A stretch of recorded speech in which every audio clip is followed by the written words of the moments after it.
everyone, welcome to my podcast channel.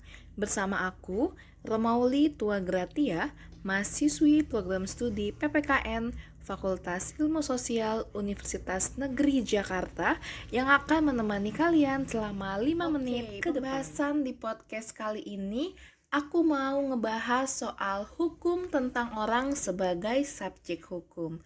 Buat teman-teman yang kerjanya di bidang hukum atau kuliah jurusan hukum, atau buat kalian yang ambil mata kuliah berbau hukum, pastinya sudah tidak asing lagi ya dengan hukum tentang orang ini.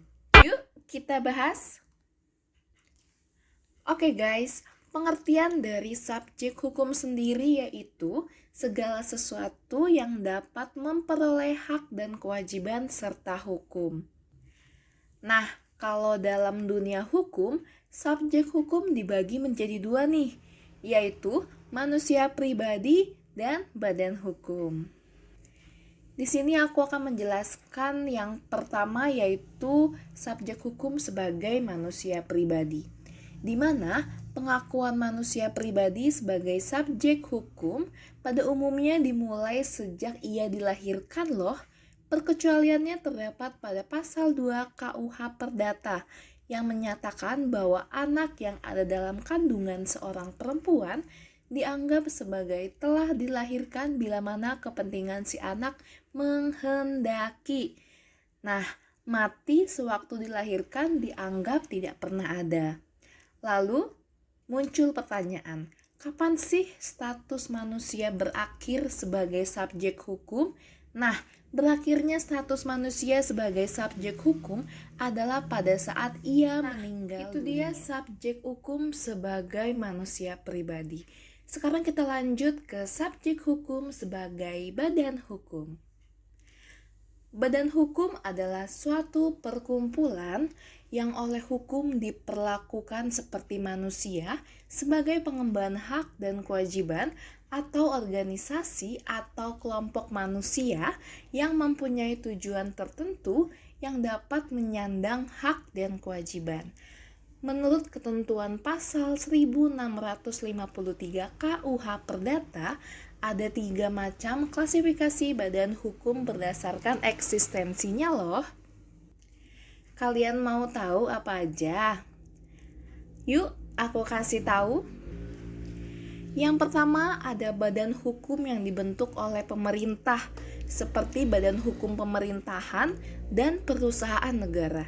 Yang kedua yaitu badan hukum yang diakui oleh pemerintah, seperti perseroan terbatas atau PT dan koperasi.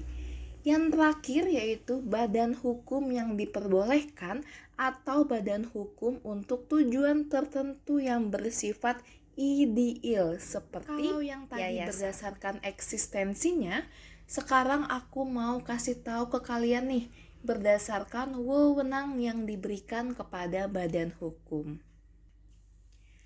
Badan hukum juga dapat diklasifikasikan menjadi 2 macam, yaitu yang pertama badan hukum publik, di mana badan hukum yang dibentuk oleh pemerintah dan diberi wewenang menurut hukum publik seperti departemen, provinsi, dan lembaga-lembaga negara.